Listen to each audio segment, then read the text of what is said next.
ஆர்வலேச உறவுகள் அனைவருக்கும் இந்த வெள்ளிப்பொழுது மகிழ்வான காலை உற்சாக வணக்கம் வணக்கம் வணக்கம். இந்த நாள் இனிய நாளாகமைய இந்த நொடி வரைக்கும் மகள் எல்லோரையும் பேச ஆரோக்கியத்தில் உட்கார வச்ச கடவுளுக்கும் மறவாத நன்றி தினம் பகிர்ந்து இன்று அனைத்து நல்ல தினங்களையும் கொண்டாடி கொண்டிருக்கும் எல்லோருக்கும் இனிதார மனிதார வாழ்த்துக்களையும் கூறியபடியே இன்று நான் நிகழ்ச்சிகளுக்குள் இணைந்து செல்லலாம். 9/5/2025 மற்றும் ஒரு வெள்ளிக்காலை நேரல் எப்பொழுதோடு இணைந்திருக்கின்றோம். வளமை போலவே வெள்ளிப்பொழுது இடம்பெறும் நிகழ்ச்சிகள் இன்று இடம்பெற காத்திருக்கின்றது. முதலில் சிந்தனை நேரம் தாமரக்கா தொகுப்போடு தொடர்ந்து பணிசை நேரம், தொடர்ந்து பணிசை நேரத்தை தொடர்ந்து இளையவர்களின் வாசிப்பெரும் உரையரும்பு, அதனைத் தொடர்ந்து கேள்விக்கணிகள் தொகுப்போடு செல்வி நித்யானந்தன் அவர்கள், தொடர்ந்து சொல் விளையாட்டு சொல்தடல் கேள்விகள் இணைத்திருக்கின்றார் ஜெயம் அவர்கள். தொகுப்போடு நான் இணைகின்றேன். மாலை நிகழ்ச்சியில் வளமை போலவே 5:30 ஆரம்பித்துக் கொள்ளும். வணக்கம் தமிழக்கா, வாங்க. வணக்கம் வாணி, மிக்க நன்றி வாணி. மும்மத சிந்தனை நேரத்தில் பாலன் அவர்கள் உங்கள் சிந்தனையை தாருங்கள். இனிமையான காலை வணக்கம். உமது அன்பான சகோதரி திருமதி சோமன கல்விராய் அப்படி நலமாக உற்சாகமா இருக்கீங்களா? அன்பான வணக்கம் பாலன், நலமாகவும் உற்சாகமாகவும் இருக்கிறேன். நீங்கள்? நாங்களும் அதே நலத்தோடும் உற்சாகமா இருக்கும். சார் நன்றி சகோதரி. அவரை நன்றியை சொல்லிக்கொண்டு எங்கள் நம்பி சகோதரி திருமதி கலைவாணி மூனுக்கும் காலை வணக்கங்களையும் சொரடங்களை விசாரித்தபடி இந்த நாளை காண தந்த உலக ரட்சகருக்கு இதயத்தின் ஆழத்திலிருந்து கோடான கோடி நன்றிகளையும் சொல்லிக்கொண்டு எங்கள் பாமோத்தின் அதிபர் எங்கள் அன்பு சகோதரர் திருவாளர் நடாமோகன் குடும்பத்தினரையும் மற்றும் பாமோத்தில் கலந்து சிறப்பிக்கின்ற ஒவ்வொரு குடும்பத்தினரையும் மற்றும் எல்லோருக்கும் இயேசுராஜனுடைய நிறைந்த ஆசீர்வாதங்கள் ஒவ்வொரு நாளும் கிடைக்கும்னு சொல்லி ஒவ்வொருவரையும் இயேசுவின் நாமத்தில் வாழ்த்திக் கொண்டு சுரணங்களை விசாரித்தபடி கண்டிலிருந்து இச்சமோட்டை வேலுப்பிள்ளை பாலன் இந்த கிறிஸ்தவ நட்சத்திர இலக்கம் சாவி 509 என்று சொல்லிக்கொண்டு வளமை போல புதிய ஏற்பாட்டில புனித லூக்காளித சுவிசேஷம் 14ஆம் அதிகாரம் இறை வார்த்தைகள் 23 35 முடியும். ஊழியக்காரன் அப்படியே செய்து, ஆண்டவரே நீர் கட்டளையிட்டபடி செய்தாயிற்று, இன்னும் இடம் இருக்கிறது என்றான். அப்பொழுது எஜமான் ஊழியக்காரனை நோக்கி, நீ பெருவழிகளிலும் வேலிகள் அருகிலும் போய் என் வீடு நிறையும்படியாக ஜனங்களை உள்ளே வரும்படி வருந்தி கூட்டிக் கொண்டு வா. அழைக்கப்பட்டிருந்த அந்த மனுஷரில் ஒருவனாயிலும் என் விருந்தை ருசி பார்ப்பதில்லை என்று உங்களுக்கு சொல்லுகிறேன் என்றான் என்று சொன்னார். பின்பு அநேக ஜனங்கள் அவரோட கூட பிரயாணமா போகையில் அவளிடமாய் அவர் திரும்பி பார்த்து, யாதொருவன் என்னிடத்தில் வந்து தன் தகப்பனையும் தாயையும் மனைவியையும் பிள்ளைகளையும் சகோதரரையும் சகோதரிகளையும் தன் ஜீவனையும் வெறுக்காவிட்டால் எனக்கு சீசனாயிருக்க மாட்டான். தன் சிலுவையை சுமந்து கொண்டு எனக்கு பின் செல்லாதவன் எனக்கு சீசனாயிருக்க மாட்டான். உங்களில் ஒருவன் ஒரு கோபுரத்தை கட்ட மனதாயிருந்து அஸ்திவாரம் போட்ட பின்பு முடிக்க திராணி இல்லாமற் போனால் பார்க்கிறவர்கள் எல்லாரும், இந்த மனுஷன் கட்ட தொடங்கி முடிக்க திராணி இல்லாமற் போனான் என்று சொல்லி தன்னை பரியாசம் பண்ணாதபடிக்கு அதை கட்டி தீர்ப்பதற்கு தனக்கு நிர்வாகம் உண்டோ இல்லையோ என்று முன்பு அவன் உட்கார்ந்து செல்லும் செலவை கணக்கு பாராமல் இருப்பானோ?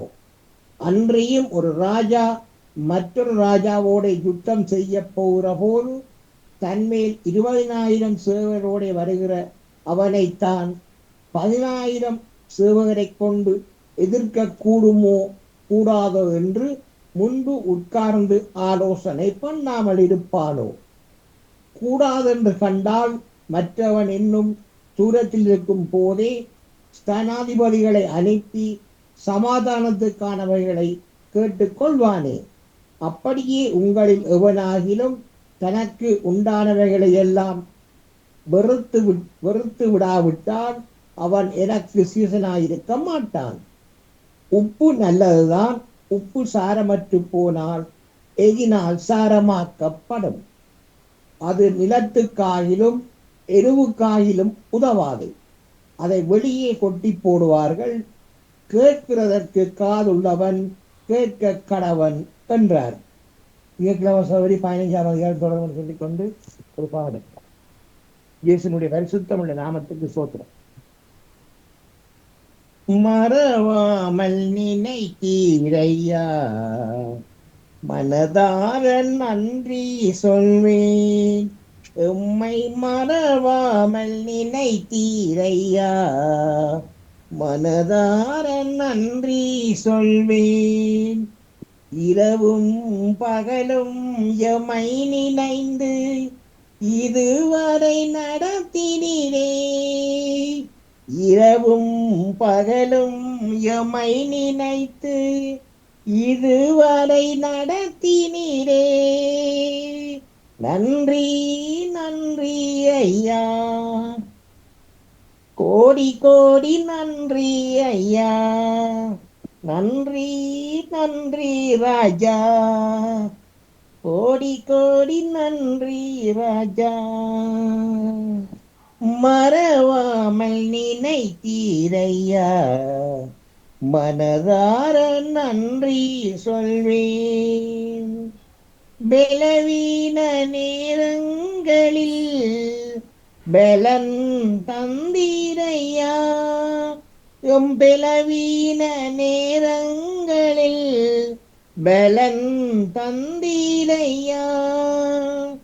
சுகமானேன் சுகமானேன் தழும்புகளால் சுகமானேன், என் குடும்ப மருத்துவர் நீரே. சுகமானேன் சுகமானேன் தழும்புகளால் சுகமானேன், என் குடும்ப மருத்துவர் நீரே. நன்றி நன்றி ஐயா, கோடி கோடி நன்றி ஐயா. நன்றி நன்றி ராஜா, கோடி கோடி நன்றி ராஜா. மறவாமல் நினைத்தீரையா, மனதார நன்றி சொல்வேன். தடைகளை உடைத்தீரையா, தள்ளாட விடவில்லையே. தடைகளை உடைத்தீரையா, தள்ளாட விடவில்லையே. சோர்ந்து போன நேரமெல்லாம் தூக்கி எம்மை சுமந்து வாக்கு தந்து தேற்றினீரே. சோர்ந்து போன நேரமெல்லாம் தூக்கி எம்மை சுமந்து வாக்கு தந்து தேற்றினீரே. நன்றி நன்றி ராஜா, கோடி கோடி நன்றி ராஜா. அன்பார்ந்த தகப்பனே, இயேசுராஜனே, மீண்டும் ஒரு புதிய நாளை காண தந்த கிருபைகளுக்காக உள்ளத்தின் ஆழத்திலிருந்து இயேசுராஜனுக்கு கோடான கோடி நன்றிகளை சொல்லிக் கொண்டு, தகப்பனே, ஒரு பிள்ளைகள் பிரியான மார்க்கமாக எந்தெந்த வாகனங்களில் வெளியே சென்று கொண்டிருக்கிறார்களோ, செல்லவிருக்கின்றார்களோ, மற்றும் எந்தெந்த இடங்களில் இருக்கின்றார்களோ, எல்லா இடங்களிலும் உங்களோட பிரசன்னம், உங்களது பாதுகாப்பு, உங்களோட தயவு இருக்க ஜபிக்கிறேன் ராஜா. ஒருவருக்கு கூட பிறர் மூலம் எந்த விதமான பிரச்சனைகளோ, ஆபத்துக்களோ, கொள்ளை நோய்களோ ஏற்பட வேண்டும் ராஜா. நீங்கள் ஒவ்வொருவரையும் அணு வினாடியும் வேலி அடைத்து நீங்கள் பாதுகாப்பாளர்கள் ஜபிக்கிறேன் ராஜா. அப்படி எத்தினவன் நீங்கள் பாதுகாத்து வருவதற்காகவும் இந்த நாளில் பாதுகாப்பாக அவன் எடுத்துக் கொண்டிருப்பதற்காகவும் இயேசுராஜனுக்கு மூன்று நன்றிகளை சொல்லிக்கொண்டு, அதன் தகப்பனே, அனைத்து குடும்பங்களுக்கு தேவைகளை சாந்திங்க ராஜா. ஆசீர்வதிங்க, வழிநடத்துங்க, பாதுகாத்துக் கொள்ளுங்க. அதுக்கான நடிச்சு வந்தப்பனே, மற்றும் அனைத்து சிறுவர்கள் சிறுமியர்களுக்கும் நிறைந்த ஞானத்தையும் அணுவினாடியும் உங்களது பாதுகாப்பின் கரம் அவர்கள் செல்லும் இடமெல்லாம் கூடவே இருந்து வழிநடத்தவனை ஜெபிக்கிறேன் ராஜா. அதுக்கான நடிச்சு வந்தப்பனே, மற்றும் பாமோத்தின் அதிபர் குடும்பம் கைட்டு செய்யும் சகலவற்றையும் நீங்கள் நிறைவாக நிறைவாக என்றென்றும் ஆசீர்வதித்து வழிநடத்தவனை சொல்லி இயேசப்பாவிடம் பிரார்த்தனை எடுத்துக்கொண்டு சபை விட வர்றோம். நன்றி வணக்கம். நன்றி வணக்கம் பாலன் அவர்களே, உங்கள் சிந்தனைக்கு நிறைந்த வாழ்த்துக்கள். அடுத்து ஜேம்ஸ் அல்ஸ்டன் அவர்கள் உங்கள் சிந்தனையை தாருங்கள். எல்லோருக்கும் நிறைந்த வணக்கம். சிந்தனை தந்து சென்ற திருபாலன் வீலுப்பிள்ளை அவர்களுக்கும் வரவிருக்கின்ற நெவிஸ் பேரிஸ் அவர்களுக்கும் டிவியின் உறவாளராகிய வாணிமோகன் அவர்களுக்கும், தவமலர் கல்விராஜன் மற்றும் இதை கேட்டுக்கொண்டிருக்கின்ற ஒவ்வொருவருக்கும் இறையாட்சியின் நல்வாழ்த்துக்கள். சுய நலன் பெரிதா, பொது நலன் பெரிதா, இந்த சொல்லின் உண்மை தன்னை எண்ணி பாரடா. இயேசு தன் சதையையும் இரத்தத்தையும் உணவாக கொடுப்பது என்பது சீடர்களினாலே புரிந்து கொள்ள முடியாததாயிருந்தது. ஒரு தாய் குழந்தைக்கு உணவாக கொடுக்கும் பாலிலே அவளது உடலின் சக்திகள் பொதிந்திருக்கிறது. அதேபோல் இயேசுவின் உணவிலே நற்கரணையிலே இயேசு இரத்தமும் சதையுமாக வெளிப்படுகின்றார் என்ற செய்தி நிகழ்வாக உலகெங்கிலும் நடைபெற்றே இருக்கிறது. பருப்பாங்கண்டலிலே நடந்த நிகழ்விலே முதல் நாள் குரு அந்த நற்கரணையை ஆயத்தம் செய்து வைத்துவிட்டு செல்லுகின்றார். மறுநாள் வந்த பொழுது அது இரத்தமும் சதையுமாக மாறியிருந்தது. பல்லாயிரக்கணக்கானோர் அதை பார்வையிட்டிருக்கிறார்கள். இங்கே அடுத்ததாக பார்க்க போனால் வடகொரியாவிலே இந்த நற்கரணை கொடுக்கின்ற நிகழ்வு தடை செய்யப்பட்டிருந்தது. ஆனால் பாப்பரசர் அங்கே சென்றிருக்கின்றார். அவர் அந்த நற்கரணையை கொடுக்கும் போது அந்த நற்கரணை இரத்தமும் தசையுமாக மாறியது. அதை அடுத்து வடகொரிய அரசும் கூட தன்னுடைய தடையை நீக்கியது. ஆகினாலே இந்த இயேசுவின் உணவு இரத்தமும் சதையுமாக மாறுகின்ற நிகழ்வு உலகெங்கும் நிறைந்திருக்கின்ற இந்த வேளையிலே ஒரு சிறிய கதையின் மூலம் சுயநலத்தை பற்றி நாம் பார்ப்போம். ஒரு குருவும் சீடரும் குளக்கரையிலே இருக்கின்றார்கள். அப்போது சீடர் பல கேள்விகளை கேட்கின்றார். குருவும் நிதானமாக பதிலளிக்கின்றார். குருவே, சுயநலம் மிக்க அன்பிற்கும் சுயநலம் இல்லாத அன்பிற்கும் என்ன வித்தியாசம்? எனக்கு கொஞ்சம் விளக்கமாக கூறுங்கள் என்று கேட்கிறார் சீடர். குரு சற்று முற்றும் பார்க்கிறார். சற்று தூரத்திலே ஓர் இளைஞன் குளக்கரையில் தூண்டிலை போட்டு மீன் பிடித்துக் கொண்டிருக்கிறான். அவன் அருகிலே கூடையில் அவன் பிடித்து போட்ட மீன்கள் துடித்துக் கொண்டிருக்கின்றன. தனது சீடருடன் அங்கு சென்ற குரு அந்த இளைஞரிடம் பேச்சு கொடுக்கிறார். தம்பி, மீன் என்றால் உனக்கு மிகவும் பிடிக்குமோ என்றார்.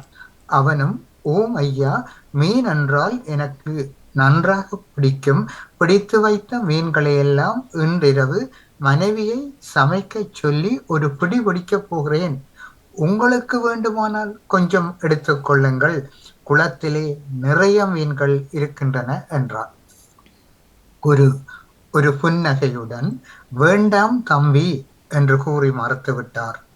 நடப்பதையெல்லாம் அந்த சீடர் அமைதியாக பார்த்து கொண்டிருந்தார். அந்த இளைஞனும் சற்று நேரத்தில் மீன் பிடித்துவிட்டு கிளம்பிவிட்டார். அப்போது ஒரு வயது முதிர்ந்த பெரியவர் குளக்கரையை நோக்கி வருவதை குரு பார்த்தார். அவர் கையிலே ஒரு வெள்ளை நிற பை. அதை உற்று பார்த்தார் குரு. அது பையின் நிறம் அல்ல, அதில் இருக்கும் பொரியின் நிறம் என்பதை தெரிந்து கொண்டார். அந்த பெரியவர் குளக்கரையிலே வந்து அமர்கிறார். பையில் இருந்த பொரியை எடுத்து தண்ணீரிலே தூவுகிறார். நூற்றுக்கணக்கான மீன்கள் பொறி இருக்கும் இடத்தை எறும்புகள் போல வைத்தன. குரு அவரிடம் பேச்சு கொடுக்கிறார். என்ன பெரியவரே, மீன் என்றால் உங்களுக்கு மிகவும் பிடிக்குமோ என்று சற்று முன் அந்த இளைஞரிடம் கேட்ட கேள்வியை பெரியவரிடம் கேட்டார். பெரியவரும், ஓம் ஐயா, மீன் என்றால் எனக்கு உயிர். நேரம் கிடைக்கும் போதெல்லாம் இங்கு வந்து இங்குள்ள மீன்களுக்கு உணவளிப்பேன் என்றார். அவரிடம் பேசி முடித்துவிட்டு சீடரிடம் திரும்பிய குரு, பார்த்தாயா, இருவரும் மீனின் மீது அளவு கடந்த அன்பு வைத்திருக்கிறார்கள். ஆனால் அந்த இளைஞன் மீன்களை ருசி என்னும் சுயநலத்திற்காக பயன்படுத்தி கொண்டான். அவன் தன்னுடைய மகிழ்ச்சியில் மட்டுமே கவனம் செலுத்தினான். ஆனால் அந்த பெரியவர் மீன்கள் பசியாறுவதற்கு சுயநலம் இல்லாமல் உணவளித்தார். இருவருக்கும் மீன்கள் பிடித்திருந்தது என்றாலும் இருவரின் நோக்கமும் வேறு. மொத்தத்தில் அன்பில் சுயநலம் இருந்தால் அது அன்பே இல்லை.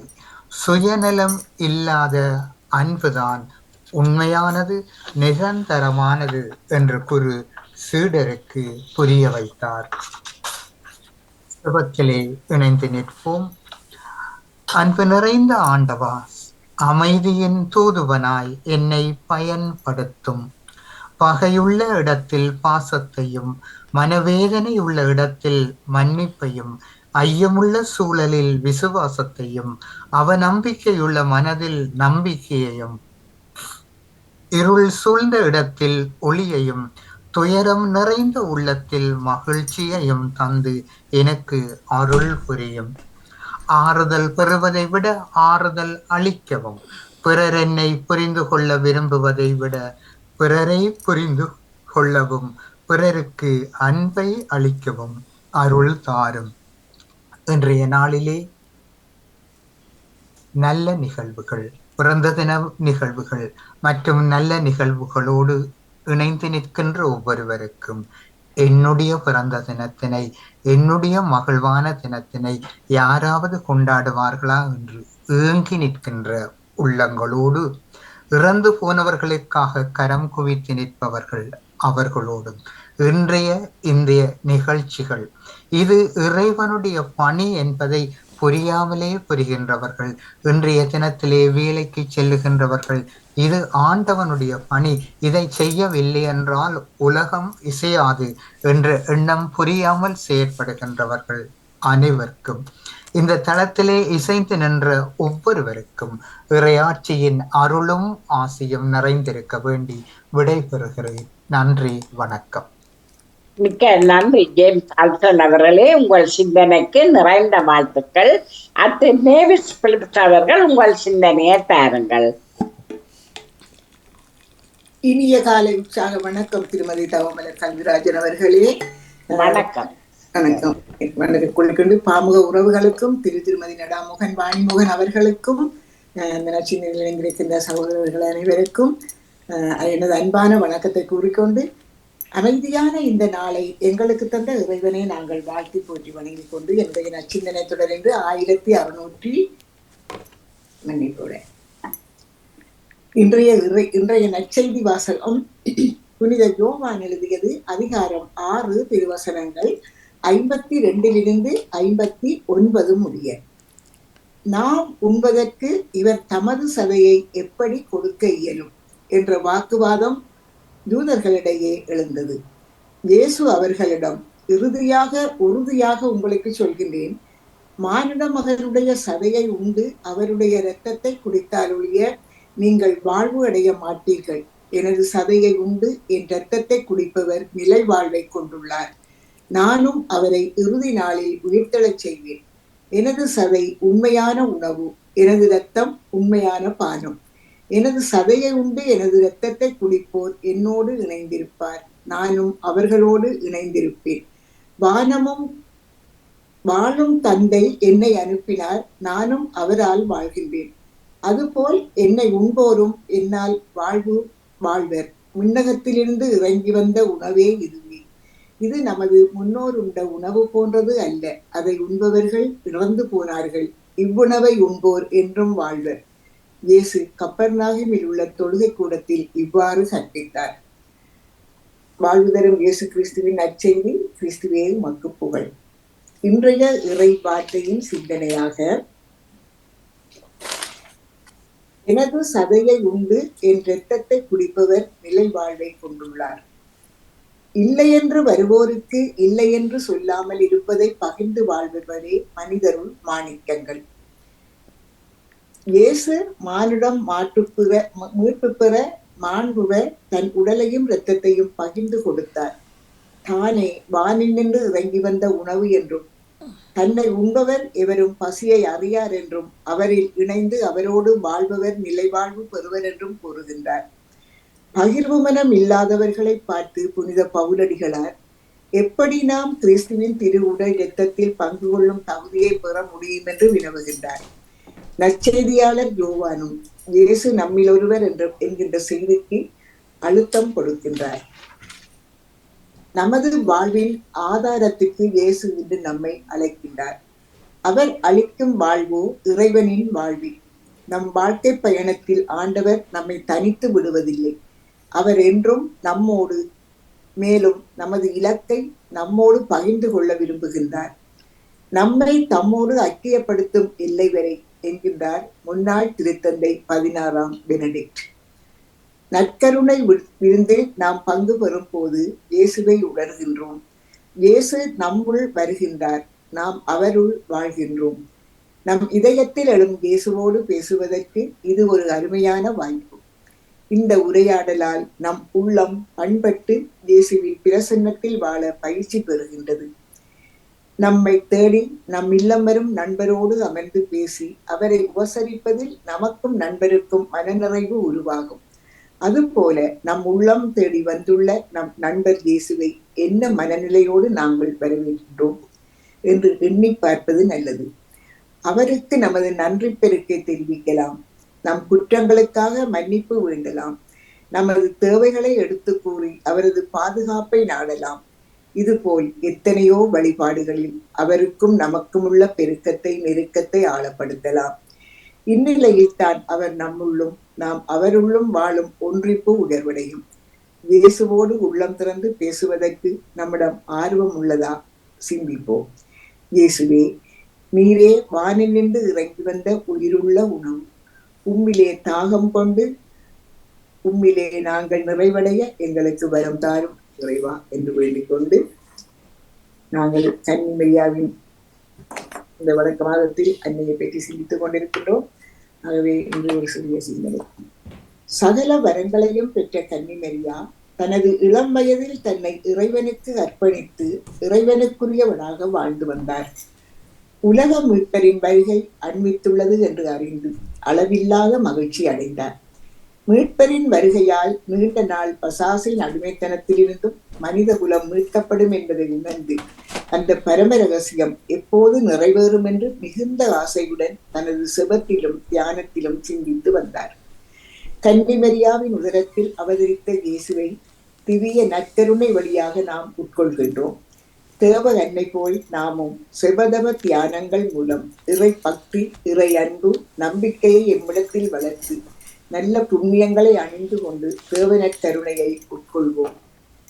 தேவதாயின் மாதிரிகையை பின்பற்றி தேவ நற்கருணையை தகுந்த விதத்தில் பெற்று தூயவர்களாக வாழ முயற்சி செய்வோம்.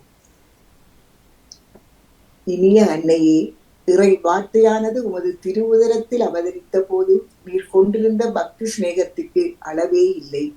உமது திருமகனும் புண்ணியங்களால் அலங்கரிக்கப்பட்ட உன் திருவிதயத்தில் மிகுந்த விருப்பத்துடன் குடிகொண்டிருந்தார். என் பரிசுத்த அன்னையே, நானும் என் அன்புக்குரிய இயேசுவை அடிக்கடி தகுந்த ஆயத்தத்தோடு தேவ நற்கருணையின் மூலம் பெறுவதற்கு உதவி புரியும். உம்மிடத்தில் இருந்தது போல தேவ அன்பு, மனத்தாட்சி, தூய்மையான கற்பு, தேவ பக்தி என்பவற்றை என்னிடத்திலும் விளங்கச் செய்து எங்கள் இதயத்தை உமது திருமகனுக்கு ஏற்ற இருப்பிடமாக மாற்றியிடும். இந்த வேளையிலே நாங்கள் எங்களுடைய புதிய பாப்பரச 14ஆம் லியோ அவர்களுக்காக நாங்களும் செவிப்போம். இறைவன் எங்களுக்கு அளித்த அந்த திருத்தந்தைக்காக நாங்கள் இறைவனுக்கு நன்றி கூறுவோம். அந்த திருத்தந்தையும் எல்லோருடைய மனதையும் புரிந்து எல்லோருடைய மனதிலும் நிறைவேற வேண்டும் என்ற அந்த பரிசுத்தாவியின் அருள் அவர் மேல் பொழிந்து எல்லோரும் நலமாக, எல்லோருக்கும் இந்த உலகமே நலமாக வாழ அவருக்கு நல்ல ஒரு வல்லமையை இறைவன் அளிக்க வேண்டும் என்று இந்த உலகில் நாங்கள் பிரார்த்தித்துக் கொண்டு, ஓ அன்னையே, பிள்ளை நான் அல்லவோ, என்னை நீ கைவிடலாதே,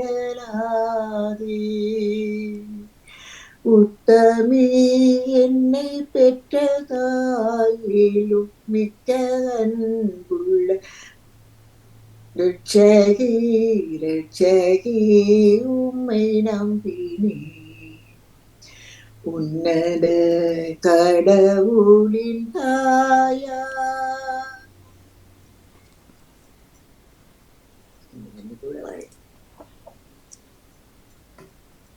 என்று கூறிக்கொண்டு உங்களுக்கும் இந்த அதிகாலை பொழுதுநிலை இந்த இறைவேண்டல் இறை சிந்தனை இணைந்திருக்கின்ற எல்லோருக்கும் இந்த நாள் இனிய நாளாக மலர்ந்து எல்லோரும் எல்லா நலன்களும் பெற்று அமைதியாகவும் மகிழ்வாகவும் வாழ வேண்டும்.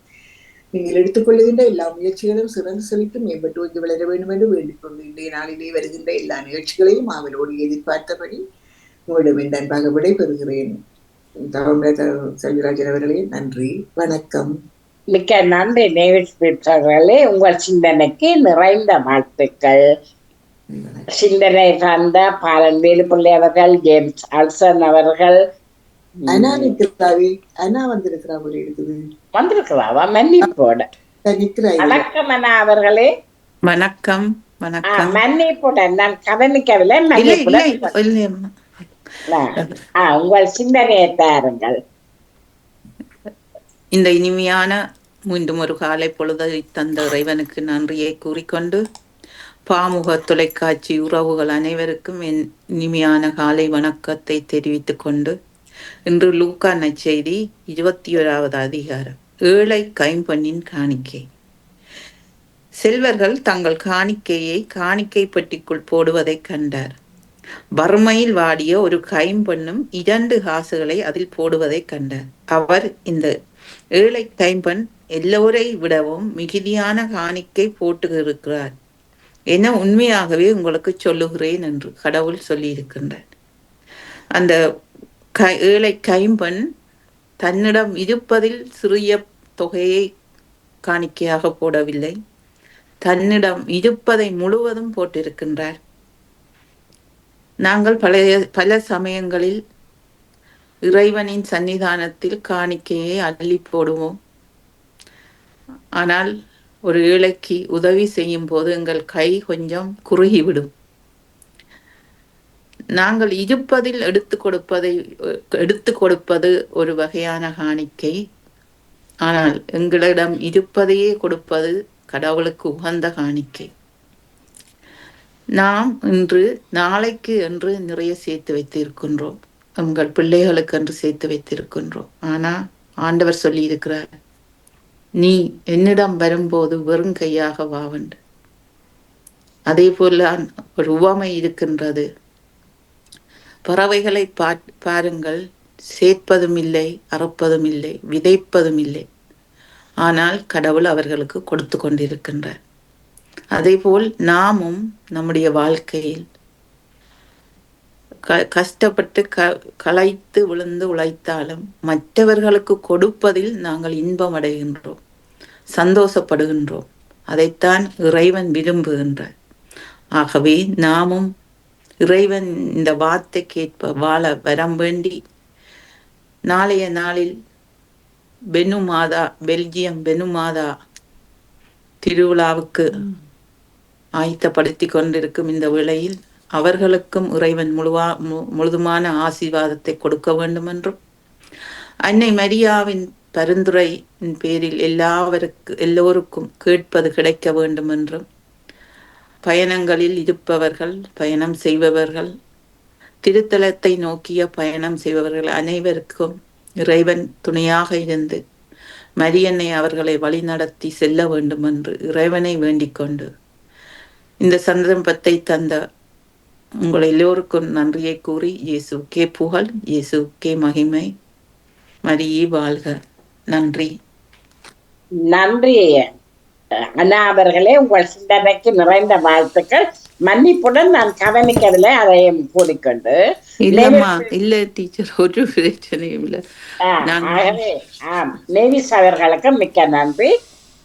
காலையில் சிந்தனை வந்த அனைவருக்கும் நன்றி கூறி, வாணி வணக்கம். வணக்கம் வாணி. நீங்க தெரியாம செய்யல, ஒரு தரம் சொன்னால் காணும் மன்னிப்பண்டு மன்னிக்க தெரியாத நாங்கள் இல்லத்தானே, நாங்கள் எல்லாம் பெரிய நாங்கள். வணக்கம் வாணி மோகன். பாமுகம் வருது இல்லையா? ஓ வருது, எனக்கெல்லாம் வருது, எனக்கு வருது இல்ல. ஏனண்டா அதெல்லாம் ஆகாஷ் விளையாடுறது அதுல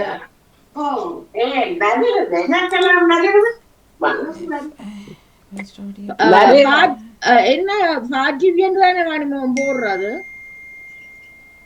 வளமே அப்படித்தான் ஃபார்ட்டம்லன்னு போடுறேன் நான்.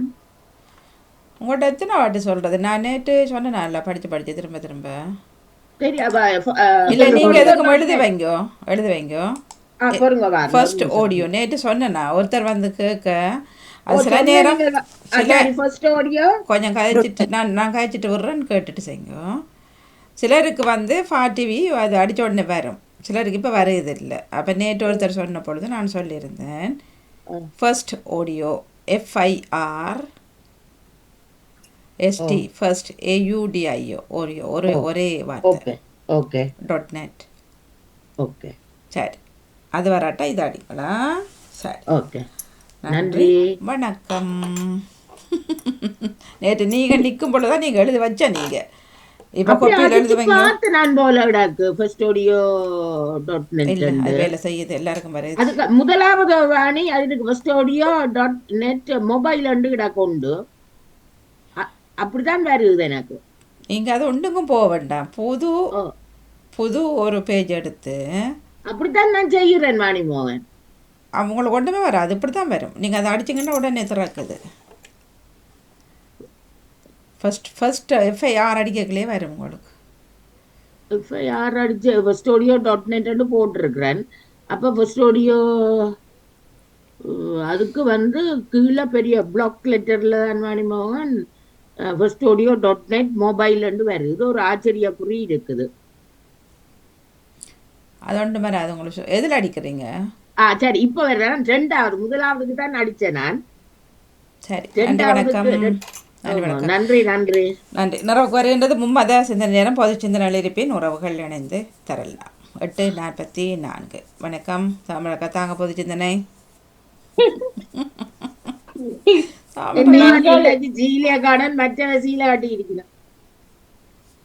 என்னவா நீங்கள் நேரடியாக வருவதை எதிர்பார்த்த வண்ணம் இருக்கு. அதான் பொறிச்சு காரமை இணைச்ச வாணி வந்தா கொஞ்சம் டம்பலா இருக்கு. வாணி வந்தா வாணி வரலாண்டா நேற்று அறிவித்த சொல்லியிருப்பேன். வாணி வந்தா பொம்பை சாரி உடுத்திக்கு வந்தா இன்னும் நல்லா இருந்திருக்கும். நாங்க உங்களை நம்பி நாங்க சாரி உடுத்திக்கிட்டு வரோம். நோ யாரையும் நம்பி யாரும் இல்லை. உங்களுக்கு ஆடை விஷயத்துல உங்களுக்கு என்ன விருப்பமோ அதைத்தான் நீங்க கட்டலாம், போடலாம், அணியலாம். உண்மைதான், எனக்கு என்ன விருப்பமோ அதைத்தான் செய்யணும். நான் காலம் ஒழுங்கினோடனே இந்த யோசனை வந்தது. இன்றைக்கு என்ன காலையில கொஞ்சம் இது குளிர்தன்மையா இருந்தது, ஒரு பஞ்சு இல்ல குளிர் கொஞ்சம் காலையிலே. அப்ப அதுல இல்ல கட்டியிருப்பேன்னு ஏதோ ஒரு ஜாதி பஞ்சு ஒன்று. நீங்க பெரியாக்கள் கட்டியிருக்கிறீங்க தானே, சந்தோஷம் தானே. நாங்க சும்மா தொட்டிக்கு போட்டுக்கணும் வந்து ஏழுது இல்ல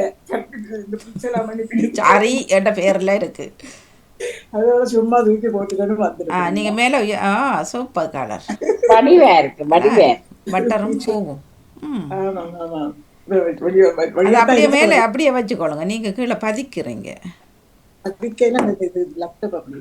சரி, இப்ப சரி, சூப்பரா இருக்கு. அங்க செல்வி அக்காவும் சாரியோட நிக்கிறார், அந்த மாதிரி கலக்குறீங்க. சாரி உடுத்தலாம் உடுத்த கஷ்டமா, அதாவது கஷ்டமா இருக்குது நேரங்கள்ல திரும்ப தானுங்கள. சூப்பரா நான் இப்படித்தான் போட்டுக்கொண்டு போவேன் ஆலயத்துக்கு. அங்க உள்ளவர்கள் ஒரு பக்கத்துல கூட்டிட்டு போய் நல்ல வழியா ஷேப் பண்ணி விடுவாங்க. பின்னால குத்த முடியாது, கையெல்லாம் தூக்கி பின்னால. இது நல்லா இருக்கு, இதுவும் நல்லா இருக்கு. செல்வியாக்கா கொஞ்சம் மேல உயருங்கோ. அப்ப டீச்சர் தானே. சூப்பர்.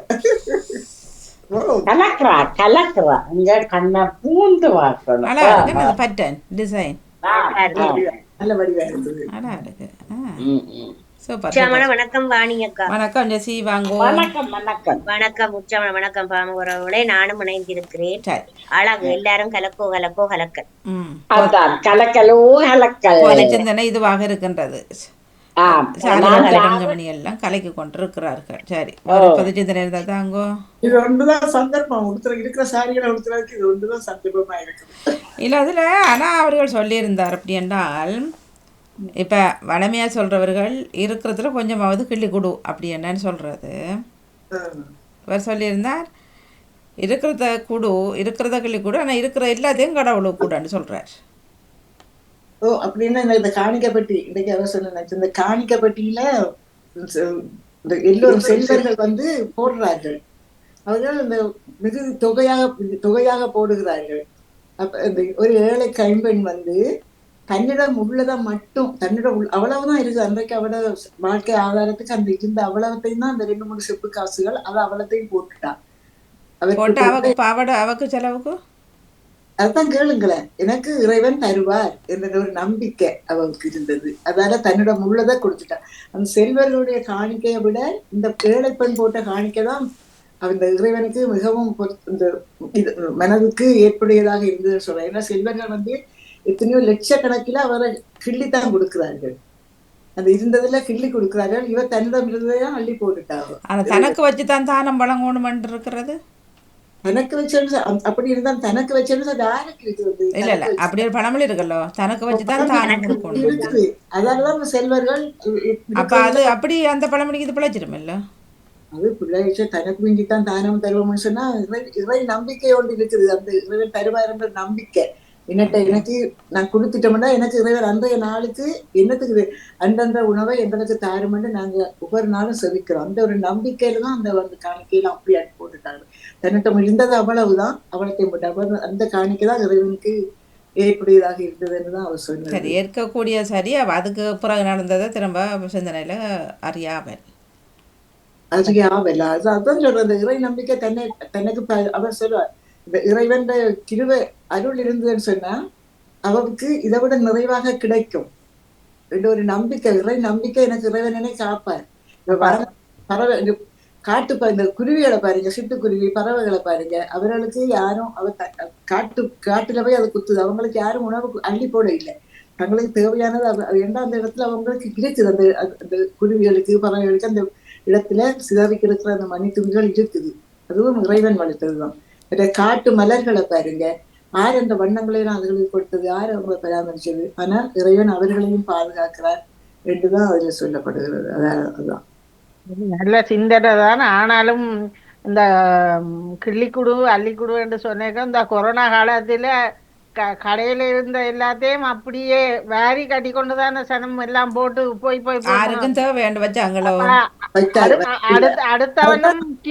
அடுத்தவனும் கியூல நிக்கிறான்னு சொல்லி சிந்திக்கல தானே. இல்ல அதுதான் நீங்க சொன்ன இப்ப தனக்கு மீதிதான் தானம் தர்மம் சொன்னா இந்த இடத்துக்குள்ள வரலாம். எனக்கு தான் வேணும், மற்றவங்களுக்கு தேவை இல்ல. இதுக்குள்ள இல்ல, ஒட்டுமொத்தத்துல எல்லாத்துக்குள்ளயும் வரும். அது ஒட்டுமொத்தத்துல பார்த்தா அதுவும் நீங்கள் சொன்ன அது அவரவன இது. ஆனாலும் முழுக்களையும் அள்ளி கொடுத்து போட்டு அண்டு நாங்கள் இப்ப என்னட்டா கிடக்குற எல்லாத்தையும் கொண்டே நான் கடவுளுக்கு போட்டு விட்டுட்டு வாரேன். அடுத்த நேரம் உல வைக்கிறதுக்கு மேல நின்று எனக்கு கொட்டு அந்த நம்பிக்கை தானே அவர் கொடுத்தவரான்னு சொல்லிடணும். நீங்கள் அந்த உவம் சாரி இந்த உவம் நீங்க விளங்கி கொள்ளையிலயோ டிஸ்கஷன் பண்றீங்களோ இல்ல சிலருக்கு கொண்டாங்க இருக்கிறேன். இப்ப நீங்க சொல்லியிருந்தீங்க இதுல சிந்தனையெல்லாம் கேட்கிறவர்கள் என்னத்தை கேட்கிறார்களோ எனக்கு தெரியாது. தாமரக்கா கூட ஒரு கேள்வி கேட்க மாட்டார், மற்றவர்களும் நோன் நிற்பார்கள். இப்போ நீங்கள் சொல்லியிருந்தீங்க இப்போ நான் அறிஞ்ச அளவில் நீ அள்ளி கொடுக்காட்டாலும் கிள்ளியாவது கொடு. அப்போ நீங்கள் சொல்கிறீங்க இருக்கிறத கொடு, ஆனால் இருக்கிற எல்லாத்தையும் நீ கடவுளுக்கு கொடு அப்படின்னு சொல்லுங்க. என்னென்றால் அந்த அந்த இளை பெண்மணி எல்லாரும் அந்த பணக்கார காணிக்க போடிக்க எங்கள்கிட்ட காணிக்க இருக்கு, உங்களுக்கு தெரியும். காணிக்க போடிக்க அவைய இருந்ததுல ஒரு சிறு அளவு 20% தான் போட்டார். ஆனால் 20% இருந்த அந்த பெண்மணி 20% இறைவனுக்கு போட்டா. அப்ப தனக்கு பின்னுக்கு என்ன நடக்கும்னு தெரியாது, அதை போட்டுட்டா. ஆனா அவக்கு ஒரு நம்பிக்கை இருந்தா கடவுள் எனக்கு தருவாருண்டு. அந்த நம்பிக்கையை தான் நாங்க இந்த உவமையில சொன்னேன். இல்லை இல்லை பிள்ளையாண்டு சொல்லலை. இல்லை அதுதான் நாங்கள் சொல்கிறோம், நாங்களும் பிள்ளையா சொல்லலை. அது இப்போ பெரிய பணக்காரங்கள்லாம் கொடுக்க மாட்டாங்க. ஏபிசினி எச்சக்கையில் செலுத்தக்கூடாண்டு இருக்குன்னு. ஆனால் கொஞ்சம் பேர் செய்யுதல் இல்லையாண்டு இல்லை, எல்லாரையும் நாங்கள் ஒட்டமே சொல்லலை. அது இல்லாத சனம் போடுற அளவுக்கு இருக்கிற சனம் கொடுக்குறதும் இல்லை. அப்போ இப்போ நீங்கள் சொன்னது அது சரியாகுமான்னு கேட்குறேன். இப்போ அவர் ஒரு 10-20 பென்ஸ் இருக்குண்டா ஒரு 10 பென்ஸை கடவுளை போட்டு எனக்கு ஒரு 10 பென்ஸை வைக்கிறதுல அது கடவுளுக்கே தெரியும். இவர் இருக்கிறதுல கிள்ளி தார என்ன இந்த உவமையில பாக்குறேன்டா, செல்வந்தர் எவ்வளவோ பணக்காரனா இருந்து இறைவனுக்கு ஒரு கொஞ்சத்தை தான் செய்கிறார், ஒரு 5 தான் போடுறார். ஆனா இந்த பெண்மணி தன்னிட்ட இல்லையென்று தெரிஞ்சும் தன் கையில இருந்ததை போடுறேன்டா, அது செல்வந்தருக்காக உருவாக்கப்பட்ட கதையாத்தான் நான் பார்க்கிறேன். செல்வந்தர் எவ்வளவோ பணம் இருக்கு, எவ்வளவோ செய்யலாம், ஆனா அவர் செய்யல. அந்த 20 சென்ட போட்டுட்டு முடிச்சுட்டார். அப்ப நாங்கள் இந்த பெண்மணியை பார்க்காமல் இந்த செல்வந்தரை பார்க்கணும். எவ்வளவோ பெரிய செல்வந்தர் மாதிரி எவ்வளவோ காசோட இருக்கிறவிய உதவி செய்ய மாட்டினோம். 5 ரூபாயை கொடுத்து போட்டு பேசாம இருப்பினும், 10 ரூபாயை கொடுத்துட்டு பேசாம இருப்போம். ஆனால் இப்ப நாங்கள் எல்லாம் அன்றாட வேலைக்கு போய் சம்பாதிக்கிறாங்க. நாங்க ஒரு நோயாளி காசு கேட்டானே, ஒரு படிக்கிறதுக்கு காசு கேட்டானே கொடுக்குறோம். ஆனா அந்த மனம் காசு படைச்சவனுக்கு வராது. அதைத்தான் நான் எடுத்துக்கொண்டேனே தவிர வேற ஒண்ணும் பார்வையில ஒவ்வொரு மாதிரி படுகுது. அதைத்தான் சொல்றேன். சிந்தனைக்கு ஒரு ஒரு ஒரு விஷயத்துல கேள்வி வந்தாதான் அதுக்குரிய நியாயங்களும் விளக்கங்கள் வந்து விளக்கங்கள் கிடைக்கும். நம்பிக்கை எங்களுக்கு இந்த இறை நம்பிக்கை இருந்தா எங்களை எப்படியும் பராமரிப்பார். இல்லை, இப்போ நான் நேற்று யோசிச்சேன் வியாழக்கிழமை சரியா, கொரோனா காலங்களில் உங்களுக்கு ஞாபகம் இருக்க தெரியல, ஒவ்வொரு வியாழனும் வெளியில் வந்து எல்லாரும் கைதட்டு நர்ஸ்மாருக்கு நன்றி சொன்ன கதை இப்போ இருக்காது. இல்லை, அப்போ எங்கே போச்சுது? அந்த நேரம் நீங்க கடவுளா நினைச்சு கும்பிட்டீங்களாம் அவர்களை. இப்ப அந்த கடவுளர்கள் எங்க? அது அந்த குறிப்பிட்ட நேரத்துல எல்லாம் இறைவனை நினைக்கிறவங்க இருக்கிறாங்க. எங்களுக்கு ஒரு வருத்தம் வந்துடக்கூடாது, சாவு வந்துடக்கூடாதுன்னு நினைக்கிறாங்களுடைய. இல்ல இல்ல, நான் மற்றவங்களை கேட்க இல்ல, நீங்க எல்லாச்சும் செய்யறீங்களான்றதான் கேள்வி. இல்ல இல்ல, நான் செய்யல. அப்ப எங்களுக்கு அப்ப வந்து உயிரை காப்பாத்தவனும் கடவுள், இவர்கள் கடவுளை பட்டார்கள். நாங்க கைத எனக்கு நேற்று வியாழன் திடீரெண்டு ஏன்னு தெரியல வந்தது. ஒவ்வொரு வியாழனும் அந்த கொரோனா காலங்களில் வெளியில் நின்று பல்கனியாதுகளில் வெளியிலலாம் நின்று கைதட்டி அவர்கள் நன்றி சொல்லி உண்மையிலேயே கடவுளர்களை தான் பார்த்தது அவர்கள். ஏனென்று அப்படி தங்களது உயிரையும் பணையம் வச்சு தான் அவர்களது வேலை. எத்தனையோ பேர் இறந்தது, நித்திரை இல்லாமல் குடும்பங்கள்லாம் பிரிஞ்சு நடந்தது. பிறகு பார்த்தா அந்த அந்த கதையை இப்போ இல்லாமல் போச்சு. இப்பவும் ஜனங்களுக்கு கொரோனா வருகுது, அதே நேரத்துக்கு காப்பாற்றி கொண்டிருக்கணும், அதே நேரத்துக்கு பிரச்சனை இப்பவும் வந்து கொண்டிருக்குது, சம்பளம் எல்லாம் குறையுது. யாராவது அதுக்கு பிறகு கதைச்சோமா? கொரோனா காலங்கள்ல எங்களுக்கு இந்த பணமே வேணாம், எங்களுக்கு பணமே வேணாம், உயிர் தான் வேணும்னு சொல்லி பணத்தை எல்லாம் வீசியிருந்த பிரமுகர்களும் இருக்கிறார்கள். அவரெல்லாம் எங்க போயிட்டாங்க? இப்ப இல்ல தாங்க. அவர்களுக்கும் வந்ததுதான். அவர்கள் அந்த இடத்துல பணத்தை சுத்தமாக வீசினோம்னு சொல்லி கேள்விப்பட்டோம். பணம் எல்லாம் வேணாம், எங்களுக்கு உயிர் தான் வேணும்னு சொல்லி. அந்த அந்த அப்படி செய்தவர்கள் இப்போது அதை கடைபிடிக்கிறார்களா? இல்லை. இன்னும் இந்த ஏழைகளுக்கு கொடுக்கிற மனப்பான்மை அவர்களுக்கு இல்லை தானே. சிலர்கள் எல்லாரையும் சொல்ல இல்லை, சிலரை சொல்றேன். பலருக்கு இல்லை. அதே நேரம் கொரோனா காலங்களில் சனங்கள் உப்பு இல்லாமல் கூட இருந்த சனம் இருந்தது சரியா. ஏன்னா அது சனங்கள் போய் அள்ளிட்டுதுகள். ஆறாவது நிலைச்சார்களாச்சு பக்கத்து பின்னால் வர இல்லாட்டி பின்னால் நிற்கிறோம், கியூவில் நிற்கிறவங்க நான் அவன்கிட்ட கொடுப்போம். அந்த குடும்பம் 5 பிள்ளைகள் இருந்தால் 5 பிள்ளைகளும் 5 செக்டர்லையும் போய் வேறு ஒரு கியூவில் நின்று வேறு ஒரு டில்ல நின்று வாங்கிட்டு வந்த சம்பவங்கள்லாம் இங்கே நடந்தது. ஒரு டோலண்டா அம்மா இங்கால அப்பா இங்கால பிள்ளை சுயநலம் தானே இதெல்லாம் அவங்களோட வாங்கி வச்சு போட்டு முழுக்க பாவிச்சாங்களா? இல்ல அதில் அரைவாசி சாமான் டேட் முடிஞ்சு இன்றைக்கு முறையிறாங்க. மனண்டே பாருங்க, அதான் சொல்றேன். இப்ப ஆனா இந்த பெண்மணி தன்னிட்ட இருந்தது, எனக்கு நாளைக்கு இறைவன் தருவார் இந்த ஒரு நம்பிக்கை அந்த பெண்ணுக்கு இருந்தது. ஒவ்வொரு நாளும் அவ கஷ்டப்பட்டு உழைக்கிறா, உழைச்சி அந்த வருமானத்தினா அவ சாப்பிடுறா. மிச்சம் இருந்ததை இயேசுவை காணிக்கையாக போட்டுட்டா, காணிக்கப்பட்டியில போட்டுட்டா. அப்ப அவருக்கு தெரியும் என்னுடைய வருமானம் என்னுடைய கூலி எனக்கு கிடைக்கும், கட்டாயம் கிடைக்கும், இறைவன் எனக்கு தருவார் என்ற நம்பிக்கையில போட்டா. அதுதான் சொன்ன உவமையில கருத்து. சரி, நான் அதை பிள்ளை என்று சொல்ல இல்லை, அப்படி இருக்கிறோமாண்டதான் என்ற கேள்வியாக இருந்தது. இப்ப தனக்கு மிஞ்சித்தான் தானமும் தர்மமும் சொல்றதெல்லாம் வந்து வாங்கி அந்த பணக்காரங்களுக்கு தான் இருக்கணும்.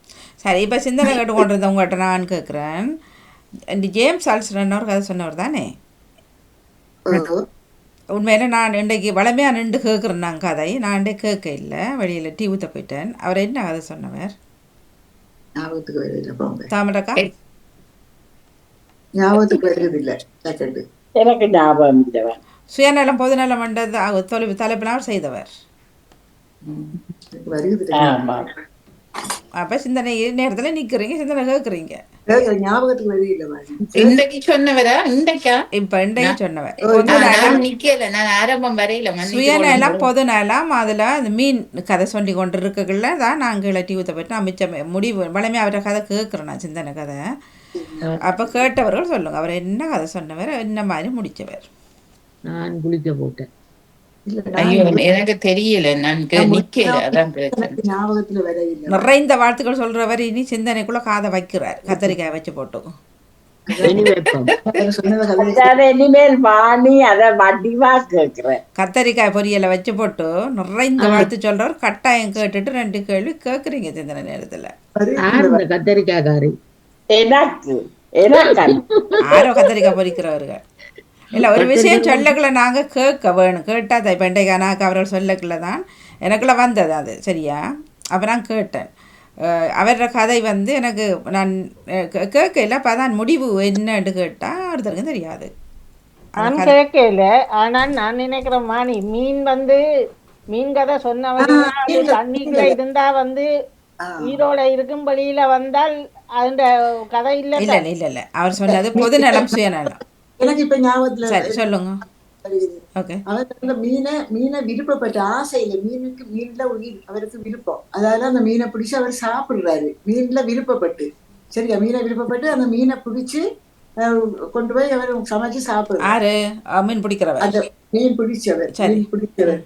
அப்ப இன்னொருவர் மீன்களை நிறைய கொண்டு வராரு, ஒரு பேக்கில போட்டு மீனை. அவருக்கும் மீனை பிடிக்கும்.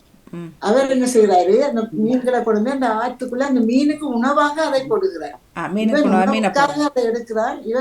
இவர் உணவு மீனுக்கு மீன்களை ஆற்றுல போடுறார்.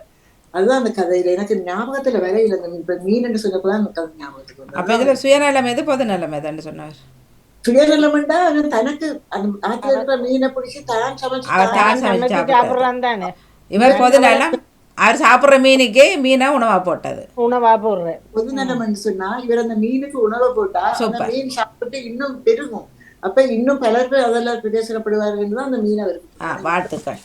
மீன் சொன்னதுதான் எனக்கு ஞாபகம். எனக்கு மனசு மண்டையில அந்த கதை இருந்தது, ஞாபகத்துக்கு வரையில.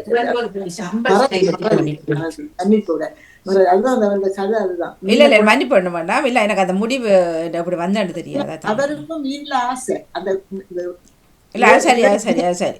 இவர் சுயநலமா தான் பிடிச்சி தானே தண்டை வாய்க்கில் போடணும் மட்டும் செய்கிறார். அவர் பொதுநலத்தோட அந்த மீனுக்கு மீனை உணவாக போடுறார். மீன்களை பெருக்கிறதுக்கு மீன்ல ஆசை, அதால மீன்களை ஒரு பேக் நிறைய கொண்டு அதுல கொட்டுறாரு. இல்லை அது நல்ல சிந்தனை. அது முனிவர்கள் ஏன் இந்த மீனை நீங்க இதுக்குள்ள கொட்டுறீங்க? எனக்கு மீனடா எனக்கு மிகவும் பிடிக்கும், அதால நான் மீனுக்கு உணவு கொடுக்குறேன். அந்த மீன்களை அதை சாப்பிட்டு இன்னும் பெருகட்டும். ஆனா சுயநலமா இருக்கிறனால பொதுநலமா இருக்கிறனால நினைக்கிறீங்களா? ரெண்டும் மாதிரியும் இருக்கும். ரெண்டும் மாதிரியும் இருக்கும். இடத்துக்கு தக்க மாதிரி தான் வாணி சுயநலம் பொதுநலம். நான் ஏதாவது பக்கத்துல அவரோட பாட்டு படிச்ச சுயநலம் பெரிதா பொதுநலம் பெரிதா அந்த ஒரு பாட்டு, அந்த வசனத்தை அந்த கதையை துவங்கினாரு. பொதுநலத்தோட வாழ்றவங்களுக்கு தான் கூடுதலான அவ பேர்கள் வந்து சுயநலத்தோட இருக்கிறவன் நான் ஒரு வித்த சொல்லுவேன். நான் எந்த பஞ்சாதி, எந்த பிள்ளைகள், எந்த வீடு, எந்த குடும்பம். அவர் ஒண்ணு கட்டுப்போனதா இல்லையே. அவர் ஒண்ணு கட்டுப்போனதா இல்லையே. நல்லதா இருக்கிறார், சுயநலமா இருக்கிறவர். சுயநலமா தான் எல்லாரும் வாழ்றாங்க. நல்லதான் இருக்கணும். அப்படியே பொதுநலத்துக்குள்ள போகணும். பொதுநலமாக மற்றவர்களுக்கு விட்டு கொடுக்கணும்ன்ற ஒரு எண்ணம் ஒருத்தருக்கு இல்ல பாருங்க. அதுல ஒரு வசனம் தர மீது விடுவதோ ஏதோ ஒரு வசனம் இல்லை. நான் இப்போ கேட்குறேன், இப்போ சுயநலத்தோடு இருக்கிறவங்க நான் பார்த்துருக்குறேன், சரியா? அது அவர் சொல்கிற மாதிரி நீ 4 விஷயங்களுக்கும் போக மாட்டேன், 4 நிகழ்வுகளுக்கும் போக மாட்டேன், நான் அதை மிச்சம் பிடிக்கிறேன், 2 சமைக்கிறேன், மஞ்சள் பிள்ளைகளுக்கு அதை வாங்கி கொடுக்குறேன், நான் சந்தோஷமாக தெரிஞ்சுக்கிறேன். அவர் கெட்டு போகலையே. பொதுநலத்தோட வேறு செய்கிறவர் தான் தண்டை காசையும் பகிர்களுக்கு போடுறார், ஆக்களுக்குள்ளே அவத்தூர் பேர்களை வாங்குறார், வீட்டில் நிம்மதியில்லாமல் இருக்கிறார், பஞ்சாபிளோட போகாமல் இருக்கிறார். அப்போ யார் சந்தோஷமாக இருக்கிறோம் நினைக்கிறீங்க? நான் உங்கள்கிட்ட ஒரு கேள்வி கேட்குறேன் வாணி, நீங்க எனக்கு சொல்லுங்க. நான் ஒரு வயோதிபர் இல்லத்துக்கு சோசியல் வேலைக்கு போறேன். எல்லாரும் கேட்பாங்களே இந்த வயதுலயே போறீங்க, இந்த வயதுலயே சோசியல் வேலை செய்யறீங்க. நான் பொது நலத்துக்கு போறேன்னா சுயநலத்துக்கு போறேன்? நீங்க பணம் இல்லாம போனீங்கன்னு சொன்னா பொதுநலம், பொதுநலம். பணத்தோட போனீங்கன்னு பணம் சொன்னா இல்லாம சுயநலம். தான் பணம் இல்லாம தான் போறோம். பணம் இல்ல எனக்கு காசு பணம் இல்லாம போறீங்கன்னு சொன்னா அது கூட பொதுநலம். பொதுநலம் தான். அது உங்களுக்கு பொதுநலம். நீங்க மற்றவர்களுக்கு அது செய்யணும்னு ஒரு பொதுநலம். ஆர்வத்துல போறீங்க. இப்ப இல்ல, பணத்தை நான் அந்த இடத்துல சுயநலமா யோசிக்கிறேன். ஏனென்றால் ஆ, ஏன் சுயநலம் என்று சொல்றேன்டா, அந்த அம்மா இதோட இருக்கே நான் உங்களுக்கு போனேன், ஓகே ஓகே. அந்த இடத்துக்கு போனேன், போய் வேலை செய்ய வலிக்கிறேன். ம். என் அம்மாவை பார்க்க முடியலையே என்ற கவலை என் மனதுல அந்த நிறைய அந்த இருந்தது. அந்த ஆசையை நீங்க இவரெல்லாம் பாக்குறீங்க. ஓகே, ஆசை இல்லை, அது ஒரு கடமை. ஆசைன்னு சொல்றதுக்கு இல்லை, ஒரு கடமை. ஓகே, நான் என் அம்மா பார்க்கல, அம்மாவுக்கு சமமாக இங்கே இருக்கிறவங்கள அது அப்படின்னா உங்களோட அது ஒரு சுயநலத்தோட கூடிய பொதுநலம். பொதுநலம் தான் அப்ப அதுல முக்கியம். அங்க இப்ப காலப்போக்குல எனக்கு இப்படி வந்துட்டேன்னா அங்க போகாம இருக்க முடியல. எனக்கு ஏதோ ஏதோ இழந்த மாதிரி ஒரு தவிப்பு. அப்ப இது சுயநலமா தான் நான் யோசிக்கிறேன். ஆமாம், அது கூட மனதை பொறுத்து தான் அந்த சேனல அது நீங்கள் செய்கிற சேவையை பொறுத்து. அப்போ நீங்கள் பணம் இல்லாமலே செய்கிறது ஓகே, அது பொதுநலம் தான். இப்போ சிலர் காசு சம்பளம் இவ்வளவு தந்து இப்போ வைத்தியரெல்லாம் நீங்கள் சொல்கிறீங்களா சுயநலமா பொதுநலமா? எனக்கு சுயநலமா இல்ல, அதான் சொன்னேன், ஒரு தவிப்பு வந்துட்டല്ലോ, நான் அங்க போக வேணும் ஒரு தவிப்பு வந்துட்டல, அதைத்தான் சொல்றேன். அப்ப அது சுயநலம் தானே, பொதுநலமா? இல்லை, தவிப்பு வந்தாலும் சில நேரங்களில் மனங்கள் மாறும் எங்களுக்கு. சரியா? நீங்க உங்களோட மனதை சில நேரங்கள்ல போயிருக்கிறீங்க. அப்ப நீங்க உங்களோட அம்மாவாக நினைச்சு போய்க்கல, உங்களுக்கு அது ஆசையை தூண்டுது, போகணும் போல இருக்குன்னு சொல்லி. சுயநலத்துடன் கூடிய பொதுநலம்.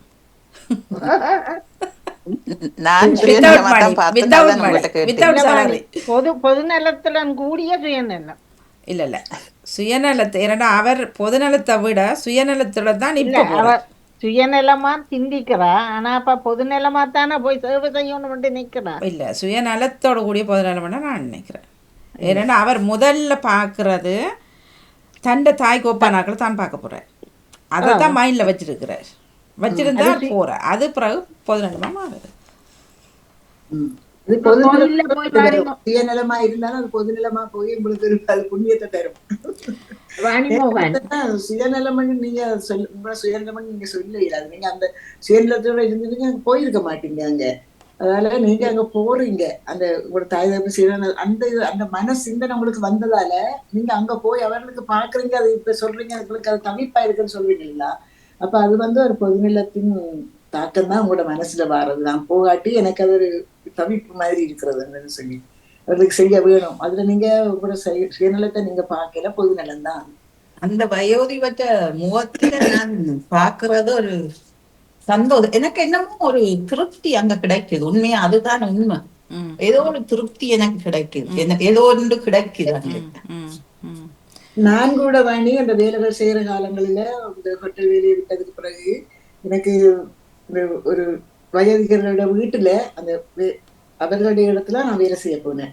அப்ப அந்த வீட்டுக்கு போகும்போது நான் முதல்ல சம்பளத்துக்காக போனேன்னு சொல்லுங்க, சம்பளத்துக்காக தான் நான் போனேன். என்னன்னு சொன்னா எனக்கு அந்த சம்பளம் எல்லாம் எனக்கு நான் விட்டுட்டு தான் வேலைக்கு போனேன்னு சொல்லி அங்க போன பிறகு அவர்களுடைய அந்த நிலைமைகளை பார்த்தா ஐயோ என் அம்மாவுக்கு நான் செய்ய வேணும்ன்ற மாதிரி தான், இந்த சொன்ன மாதிரி தான் செய்யணும். அப்படி ஒரு இந்த மனசுல உண்மையிலேயே ஒரு தியாக உணர்வோட தான் செய்யற அந்த வேலைகளை நான் செய்யறேன்.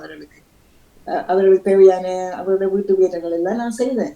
வீட்டு வேலைகள் எல்லாம் செய்யும்போது நம்மள ஆட்கள் சொல்லுவாங்க வீட்டு வேலை செய்யறா, அந்த கேவலமா கதைப்பாங்க. இல்லை நம்மட ஊர்ல அப்படித்தான். ஆனா அவர்களுக்கு நான் அந்த வேலையில நான் செய்து கொடுத்தேன். அவர்களுடைய தேவைகளை கவனிச்சு எல்லாம் இல்லை, இங்கே பலர் அப்படித்தான் வீட்டு வேலைக்கு பார்த்தா செய்யறாரு. சொல்றவன் சொல்லிட்டு போட்டு எனக்கு என்ன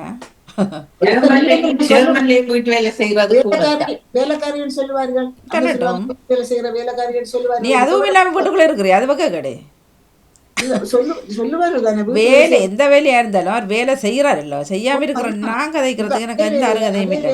மதிப்புக்குரிய வேலையாக அதே வேலை இங்க மதிப்புக்குரிய வேலையாக நாங்க பார்த்தோம். அந்த மதிப்புக்குரிய வேலையாக தான் நாங்க பார்த்தோம். என்னடா எங்களுக்கு அவர்களுக்கு நாங்க தியாகத்தோட செய்தாலும் எங்களுக்கு வருமானமும் வந்தது. எங்களுக்கு வந்ததால அதெல்லாம் எங்களுடைய அந்த பென்ஷன் கணக்குல சேர்க்கப்பட்டு இந்த கூட்டி எங்களுக்கு வந்திருக்குது. ஆனா அந்த நேரத்துல நாங்க செய்த அந்த அவர்களுக்கு செய்த அந்த மதிப்பு அவர்களுடைய மனதில் எவ்வளவு சந்தோஷமா இருந்திருக்கும். நாங்க செய்யும் போது அவர்களுக்கு அந்த வீட்டு வேலைகளை நாங்க போய் செய்யும் போது அவர்களுக்கு எவ்வளவு சந்தோஷமா இருந்திருக்கும். அதைத்தான் நினைச்சு பார்க்கணும். நாங்க என்ன அதை நினைச்சு பார்க்கணும். அப்ப அவருடைய அன்பு அந்த நேரத்துல அவருடைய அன்பு அவர்கள் எங்கள்ல காட்டின அன்பை நாங்க நினைச்சு பார்க்கணும். எங்கள்ட எவ்வளவு பாசமா அவர்கள் இருந்தார்கள். இல்லை அன்பு மட்டும் இல்லை, அன்போட கூடிய இப்போ ஒரு சின்ன பிள்ளைக்கு நாங்கள் சாப்பாடு கொடுக்கக்கூட அந்த பிள்ளை மூத்தில் துப்பும், வாயால் வடியும், என்னவெல்லாம் பண்ணும். அது போல தான் இப்போ வயது போன அதே செயல் தான் வரும் வயது போன. ஆனால் அதுகின்ற சகிப்புத்தன்மை இருந்தால் மட்டும்தான் அந்த வேலைக்கு நாங்கள் போகலாம், இல்லாட்டா கஷ்டம். சில நேரத்துல சிடுசிடுப்பார்கள். எல்லாம் இருக்கும். ஒரு சின்ன பிள்ளை ஒரு வயதுக்கு உட்பட்ட பிள்ளை என்னென்ன செய்யுமோ அதைத்தான் செய்வார்கள். அதுக்குரிய தாயானவர் எப்படி சகிப்புத்தன்மை அந்த பிள்ளை வளர்த்து எடுக்கிறாரோ அது போல சகிப்புத்தன்மை இருந்தால் மட்டும்தான் இந்த வேலைக்கு இறங்கலாம். உண்மையில் அது கஷ்டம் இல்லைன்னா கஷ்டமான வேலை அது. வயது வேலை பாக்குற வேலை கஷ்டமான வேலை தான். அது அதே போலதான் பிள்ளைகளை பாக்குற பராமரிக்கிறதும் கஷ்டம். ரெண்டும் உண்டு, சரியா? ரெண்டும் ஒன்றுதான். சின்ன பிள்ளை ரெண்டும் ஒன்றுதான். ஆனா வயோதிபர் எப்படி வந்துருவீனம் என்றால் ஒரு காலகட்டத்துக்கு பிறகு அவியல் குழந்தை பிள்ளையா குழந்தை பிள்ளைய இருந்த அடம் பிடிப்பினம், பாட்டு பாடுவினம், சண்டை பிடிப்பினம். சொன்னா ஒரு 1.5 வயது பிள்ளைக்கு எப்படி இருக்குதோ அது போலதான் வருகாலம். அப்போ இந்த 1.5 வயது கீழே இருக்கிற பிள்ளைய எப்படி நாங்கள் சைப்புத்தன்மையோட செய்கிறோமோ பராமரிக்கிறோமோ அது போல தானே அவங்கள பார்க்கணும். அதுக்குரிய மனம் வேணும். இல்லாட்டா கஷ்டம். எல்லாராலும் எல்லாம் முடியாது, உண்மையெல்லாம் முடியாது, கஷ்டம். கவனமாக செய்யணும். நல்ல மனம் வேணும். மனம் ஒன்று வேணும். எப்படியா இருந்தாலும் ஒரு மனம், அந்த ஒரு சம்பளத்துக்காக தான் போனாலும் அதை செய்யக்கூடிய ஒரு தியாக மனம் இருந்தா தான் அந்த வேலைகளை செய்யலாம். இப்ப ஹாஸ்பிட்டல்ல எல்லாம் வயதுல பாக்குற இதுல இருக்கிற நர்சஸ் இருக்கிறாங்க பாக்குறவர்கள் இருப்பாரு தானே.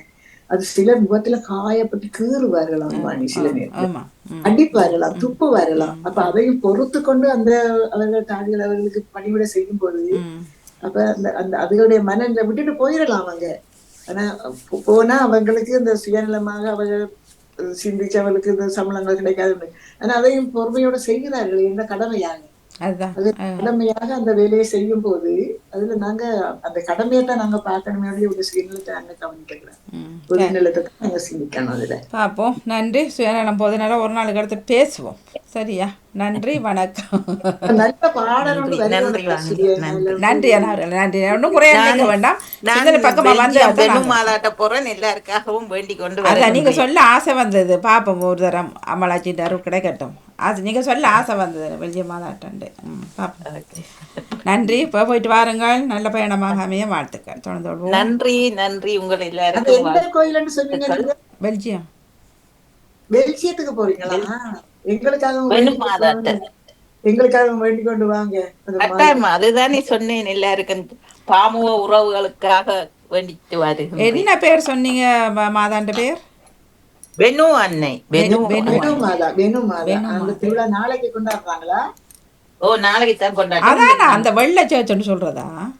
இல்ல அது வெள்ளை சேர்ச் வந்து பாரிஸ்ல இருக்கு. பாரிஸ்ல. ஓகே, ஏதோ சொல்லுவாரு பக்கத்துல. இது பெல்ஜியத்துல இருக்குது. பெல்ஜியத்துல வெனு மாதா. சரி, போயிட்டு வாருங்களா? ஓகே, நன்றி. சிறப்பாக இருந்து விடைபெறும். நன்றி, வணக்கம்.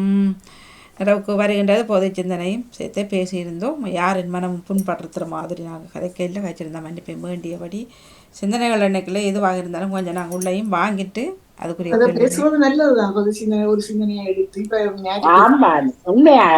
உங்களுக்கு சிறப்பு வாழ்த்துக்கள்.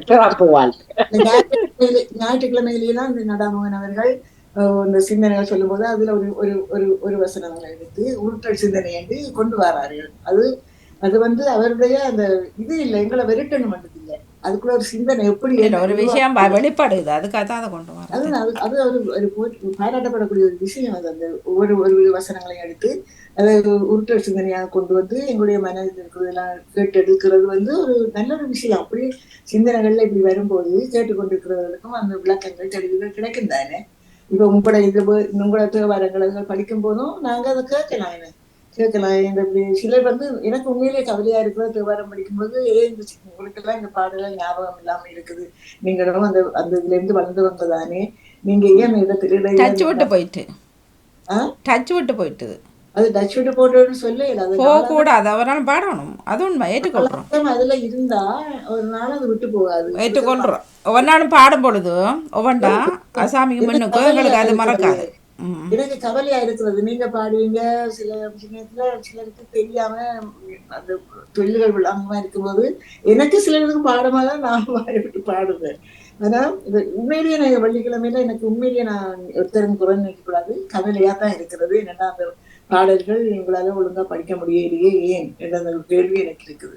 ஏன் என்ற கேள்வி வங்க காமல் வாழ்வு. படியுங்க. உங்களோட கடவுளுக்கு முன்னால இருந்து நாளாந்தம் ஒரு சிறு பாடலை நீங்க படிங்க. உங்களுக்கு அது ஞாபகத்துல மனசுல பதியும். அப்படித்தான் நாங்க சொல்ல வரோம். இப்ப நாங்க என்னட்டு படிக்கிறோம், எங்களுக்கு நாளாந்தம் நாங்க படிச்சு படிச்சு இல்ல இல்ல அது உண்மைதான். நீங்க சொல்ற ஏற்றுக்கொள்றோம், முழுமையாக ஏற்றுக்கொள்றோம். என்னட்டு சொன்னா ஒவ்வொன்றா நாங்க பாடைக்க அது அப்படியே மனதில் வந்து சேரும். அதான் ஒவ்வொரு நாளும் ஒவ்வொரு பாடல் எடுத்து நீங்க மனதால படிச்சீங்கன்னு சொன்னா உங்களுக்கு அது வாய் பாடமாகவே வந்துடும். எல்லாம் இறைவன் தான், எல்லாம் கடவுள் தான். அப்ப நாங்க கடவுளை வழிபடும் போது எங்களோட மனதால ஒவ்வொரு பாடல ஒவ்வொரு நாளும் படிக்கும் போது உங்களுக்கு அது ஆட்டோமேட்டிக்கா வந்துடும். அதான் அதை நான் இந்த நேரத்துல உங்களுக்கு இந்த பொது சிந்தனையாக நான்